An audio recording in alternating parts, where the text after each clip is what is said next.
Muy buenos días nuevamente a todos. Quiero agradecer la oportunidad de poderles exponer esta mañana el plan que he presentado de conformidad con los requerimientos de la convocatoria. Presento un plan que es realizable y que es medible, atendiendo a los 27 años de experiencia en materia tributaria de su servidor. En resumen, un resumen ejecutivo de lo que voy a tratar de exponer esta mañana, son estos los 4 aspectos más relevantes a mi criterio para poder sustentar mi idea principal respecto a mi plan, en el cual se va a enfocar en el fortalecimiento de la eficiencia y la eficacia institucional, ser más asertivo respecto de cada una de las acciones que se implementan. Segundo, por experiencia como consultor tributario, la orientación hacia los diferentes obligados tributarios que existen en el sistema guatemalteco. No a todos se les puede tratar o se les tiene que dar la misma exigencia porque existen diferentes regímenes y existen también diferentes obligaciones tanto materiales como formales que se tienen que cumplir. Por lo tanto que a través de manuales de buenas prácticas como se utiliza en países de Latinoamérica se puede orientar a cada uno de estos obligados tributarios. Luego, obviamente, las reducciones de actos de evasión, tanto tributaria como aduanera, tenerlo de manera separada porque la naturaleza de las obligaciones de ambos segmentos es totalmente diferente, por lo tanto se tiene que segmentarizar. Y por último, esto va a garantizar un aumento sostenible de la recaudación, que es una de las finalidades que debe tener toda política fiscal, ¿verdad? Que sea sustentable a través del tiempo y que no sea únicamente causística. Estos son los 4 panoramas más importantes que yo quiero complementar con los objetivos antes iniciados. La SAT se ha caracterizado por ser una institución de transformación digital. Siempre desde sus inicios la administración tributaria se ha enfocado en el facilitamiento del cumplimiento tributario y que también ha sido bastante exitosa en la planificación y estratégica en cada una de sus actuaciones. Sin embargo, la experiencia práctica también me ha demostrado de que sirve muy poco de ser planificador y estratégico si no es táctico, ¿sí? El momentum, el timing, como le llaman en lo privado, de cuándo hacer cada aspecto va a dar un efecto mucho más eficiente. Hay modelos para poder utilizar esto. Como jurista, pues estimo de que esta relación jurídica tributaria que existe entre la administración tributaria y los obligados tributarios se tiene que basar como mínimo en estos 4 regímenes que no están tomados al azar, son constitucionales. Hay otros que están contenidos como valores para aspectos de gobierno y aspectos jurisdiccionales, pero todo ente administrativo debe privilegiar estos 4 regímenes que los tiene que consolidar. Tanto el de legalidad como el de seguridad, igualdad y el de justicia tributaria. Al final tengo una diapositiva donde cada uno de ellos se ve representado. La administración tributaria también es conocida por ejercer un control eficiente sobre el cumplimiento tributario, también que es facilitadora del cumplimiento tributario, pero estimo de que hay que trabajar y tanto las plataformas tecnológicas como las actitudes y las acciones de SAT hacia la orientación. Como consultor tributario ejercemos como profesionales esa indagación y esa explicación que le tenemos que hacer a todos los obligados tributarios sobre qué es lo que realmente les corresponde, porque no es de manera general. Los esfuerzos en la orientación es lo que estimo que se podía fortalecer esa área. Luego, pues entender de que de conformidad con el artículo 35 de la ley del organismo ejecutivo, al Ministerio de Finanzas Públicas le corresponde la promoción y la práctica de la política fiscal en Guatemala. La administración tributaria tiene un rol protagónico porque de conformidad con el artículo 3 de su ley orgánica ejerce una función asesora.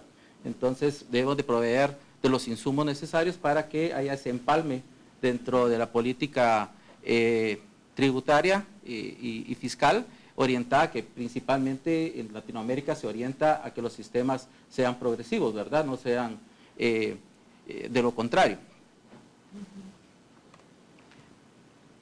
Estimo de que aparte de que Guatemala ha tenido, específicamente la administración tributaria, ha implementado aspectos de inteligencia fiscal. Este es el aspecto más importante que estimo que hay que fortalecerse, en el sentido que esta inteligencia fiscal no sea utilizada únicamente de manera muy hermética, sino que hay diferentes entidades que pueden obtener o pueden proveernos de insumos, y también hay diferentes instancias dentro de la propia administración tributaria que puede proveer de los insumos. ¿Para qué? Porque a través de matrices de riesgo la medición sea donde más impacte. Tenemos una diversidad tenemos una veintena de impuestos en Guatemala, pero tenemos que estar conscientes que el IVA representa un 52% de la recaudación y el impuesto sobre la renta un 28%. Entonces, es obvio de que ahí es donde deben ir los mayores esfuerzos. Entonces, una disminución del incumplimiento en estos dos impuestos pues nos garantiza una mejor recaudación. Algo que se menciona en todos los escenarios, obviamente la oportunidad de ampliar la base tributaria. ¿Pero de qué manera vamos a ampliar la base tributaria? Entonces, acá presento varias propuestas, entre las que resalto es los convenios interinstitucionales. Yo tuve la oportunidad de dirigir dos instituciones privadas y algo que causó revuelo y que trajo muchos frutos positivos es estos acuerdos con los colegios profesionales, porque son los que ellos tienen contacto directo con los obligados tributarios. Y entonces fortalecer los convenios con estas instituciones, los EPS con las universidades enfocados en materia tributaria en aquellas regiones que son de una cultura tributaria básica, ¿no? Que podemos tenerlo como herramientas, las acciones de promoción y facilitación de cumplimiento tributario, y para que estas acciones de inscripciones de oficio, como lo establece la ley, es la administración tributaria quien tiene la obligación de precisar la manifestación de riqueza, ¿sí? O sea, no se puede hacer de manera analógica, sino que se tiene que hacer con precisión, así lo establece la ley, para ser más eficiente, lo establece el Código Tributario en su artículo 98. Con respecto al combate al contrabando y la defraudación aduanera, pues mi experiencia práctica dentro de esta institución fue específicamente en la Intendencia de Aduanas, posteriormente en fiscalización y luego en jurídico, la asesoría del directorio. En esa oportunidad no existía estas acciones interinstitucionales a través de COECOM, pero se hacían operativos fiscales conjuntos. Acá, con respecto a la COECOM, que esta sea alimentada con inteligencia aduanera, pero he identificado que acá hay una diversidad de normativa tanto nacional como internacional que hace que haya una sobreregulación y que al momento que se hagan acciones tácticas hacen de que no haya una unificación de criterio dentro de las organizaciones. He podido verificar que existe una política nacional de prevención y lucha contra la defraudación y contrabando aduanero que tiene vigencia 2018-2028, pero dentro de los ejes estratégicos están más enfocados al tema fiscal y no a la seguridad y la defensa. Eso hace que gobernación y defensa se encuentren en algunos momentos limitados a prestar esa colaboración. Entonces, con solo actualizar la política nacional, pues tendríamos una mayor eficiencia. También acá, por experiencia práctica, resalto el tema de la póliza menor. Recordemos que tenemos fronteras porosas y que tenemos presencia de control muy disperso. Entonces, esta póliza menor se aplica en Europa, está regulado en el Código Aduanero Uniforme Centroamericano y su reglamento, pero no se ha potencializado el uso de la misma, que las propias personas se autodeclaren para que en cualquier puesto de registros tengan la posibilidad de evidenciar, más que movilizarse al primer lugar para poder liquidar. Otro aspecto que hay que potencializar es el manifiesto electrónico terrestre.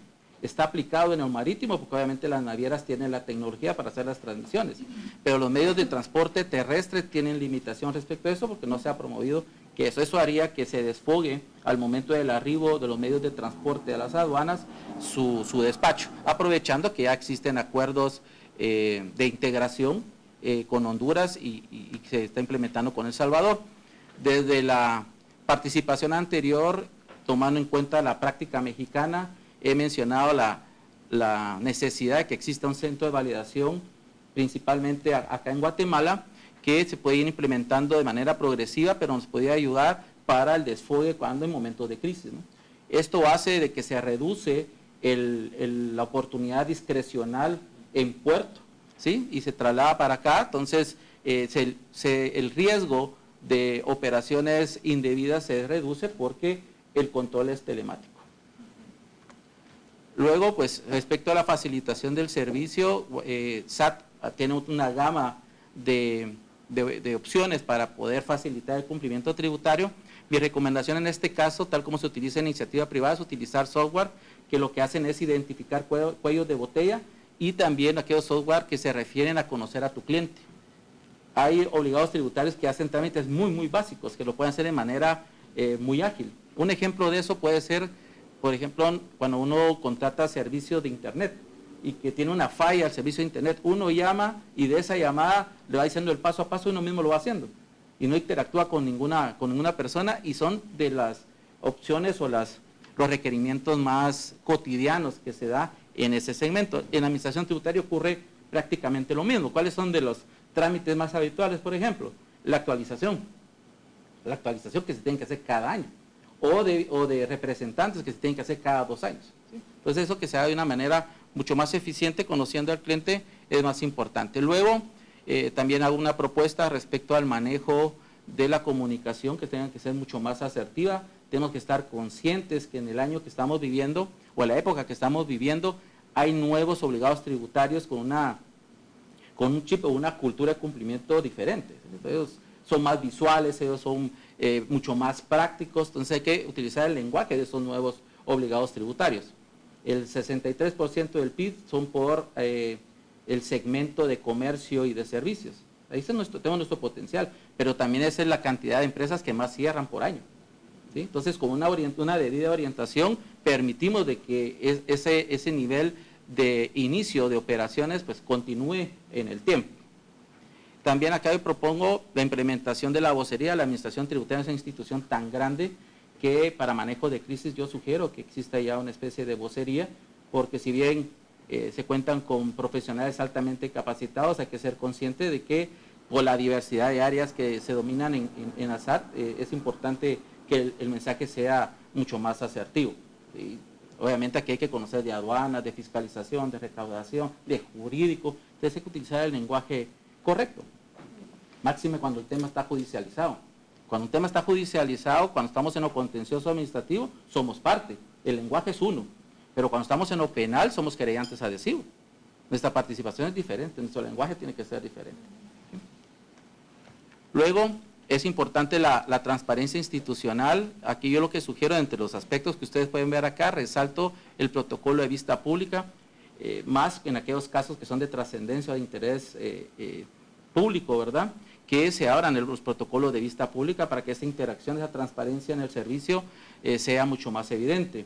En los procesos judiciales y también en el proceso legislativo, ustedes se pueden dar cuenta que es muy eficiente cuando se hacen esas vistas públicas, obviamente creando un protocolo.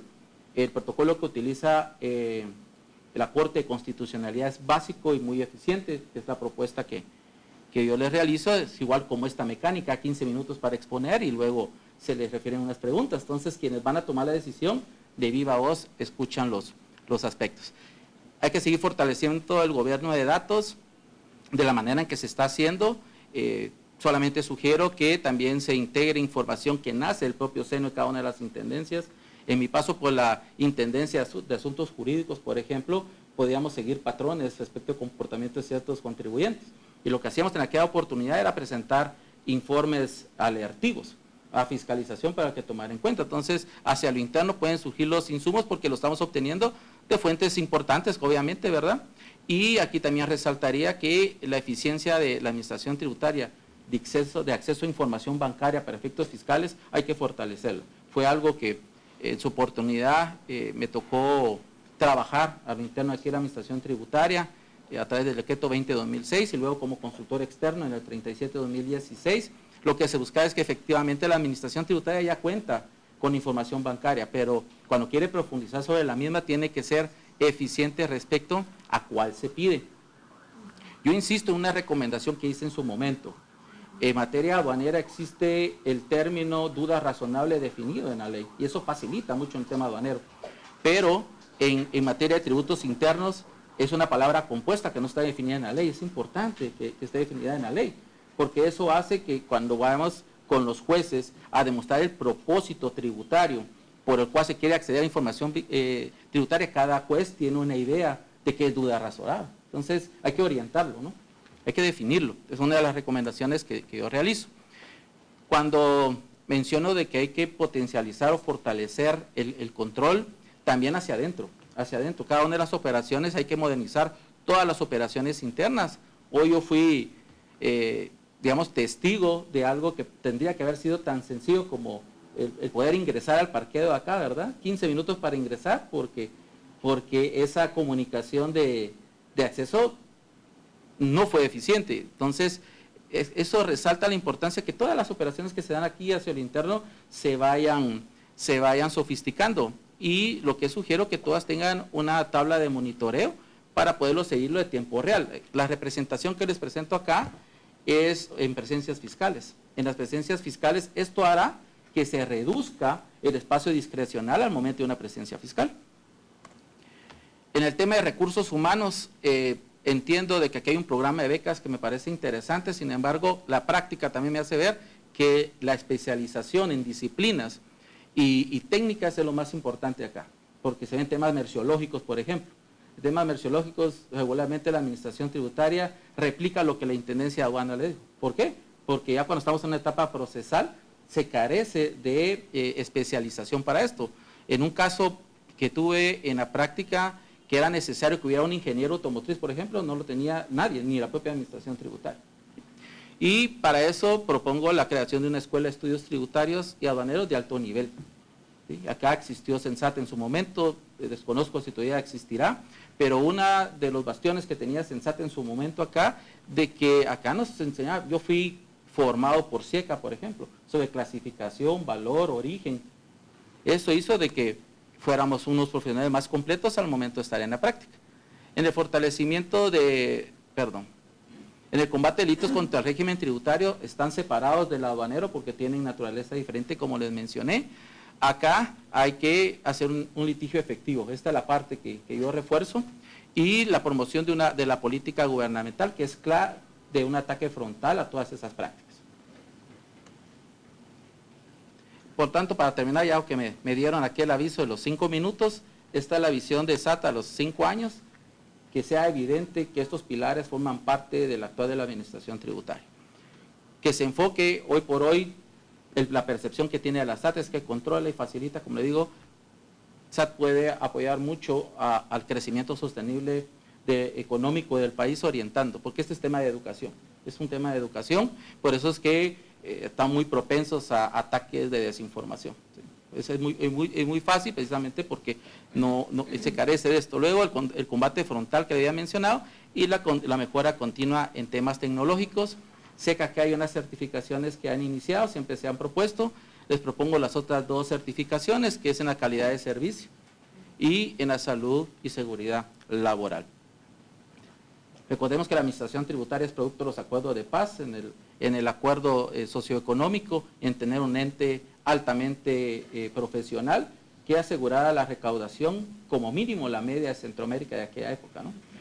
Según la política nacional vigente, en el 2025 se aspira a una carga tributaria de 12.4 para que en el 2026 sea 12.7 y sea hasta el 2027 que se alcance el 13% como carga tributaria. ¿Sí?